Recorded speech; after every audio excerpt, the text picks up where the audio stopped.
Hi, so today I'm going to read you chapter 2 from the Liberation of Gabriel King, and this chapter is called Waylaid.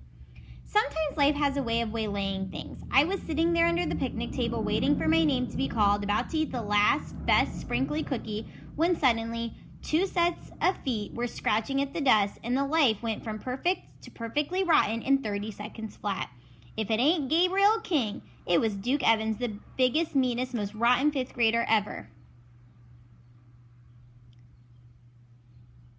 Only he was about to become a 6th grader with a certificate to prove it, and as Frida said, that made him certifiably worse. What grade are you going into next year? Kindergarten? That was Frankie Carmen, Duke's best buddy.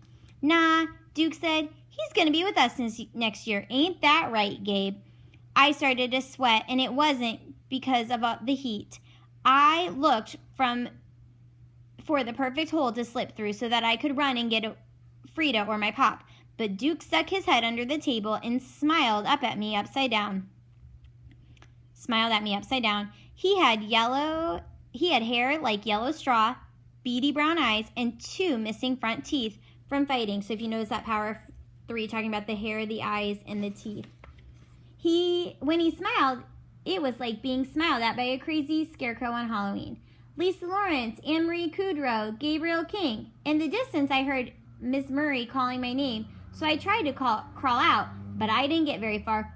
Where do you think you're going? Nowhere, I said, but my voice cracked. Did we tell you could talk? No, yes, I gotta line up. Maybe we better get back. Did you just tell us what to do? Duke snarled.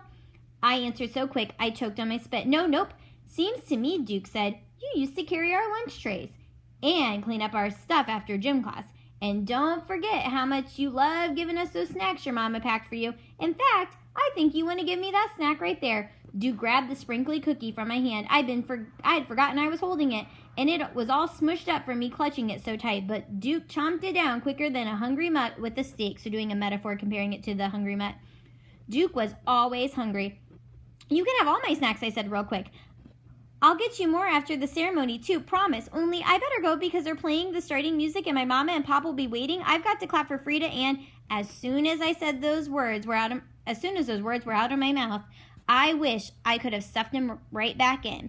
Right away, Duke got that look in his eye. He stuck one finger in my chest real hard. You can go when I say so, he growled, and I don't say so because no one's going to clap for Frida Wilson if I can help it. If Frida were here, Duke wouldn't have had the guts to say that. I should have made a run for it, only I was too scared, and before I knew it, Frankie grabbed my arms and Duke grabbed my feet. Then Frankie pulled my arms out of my shirt sleeves and yanked the sleeves behind me and tied them in a knot so tight that I couldn't move a muscle. Let's see you try to clap for your girlfriend now. So kind of being demeaning, calling Frida his friend, his girlfriend. He said, leaning in until his face was right next to mine. He laughed like that was so funny and shoved me to the ground. I landed on my butt in a puff of red dust. See you next year, Duke said syrupy sweet. Or so sweeter. See you next year, Duke said syruply sweet. I sat there watching their feet get smaller and smaller. There's nothing worse than watching someone else's feet run to where you ought to be. I pulled hard at my shirt sleeves, but that knot wouldn't budge. I thought about getting up and running over to the crowd, but the idea of it made my cheeks turn bright red with embarrassment. Plus, what if Duke and Frankie were waiting for me? I could hear the ceremony starting and everyone clapping. The principal was making his speech about what a fine year it had been at Hollowell Elementary. He called out the names of everyone to get their certificates. First the kindergartners, then the 1st, 2nd, and 3rd graders, and then he was calling out the names for my class. Miranda Tuttle, Frida Wilson. The principal called Frida's name in the distance, and I whistled and hollered loud as I could, just like I'd promised, but no one could hear me.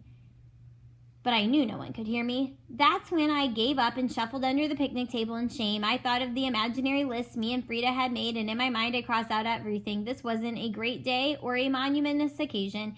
It was the worst day. I had broken my pinky swear to Frida. I had never done that before, not even once. I thought about Duke and Frankie, and then I thought about my best friend walking across the stage listening for my extra loud whistle. That about killed me. If this was what 5th grade had in store for me, I didn't think I could stand it. There were some things in life a man could not be forced to endure, and it was looking like 5th grade was going to be one of them.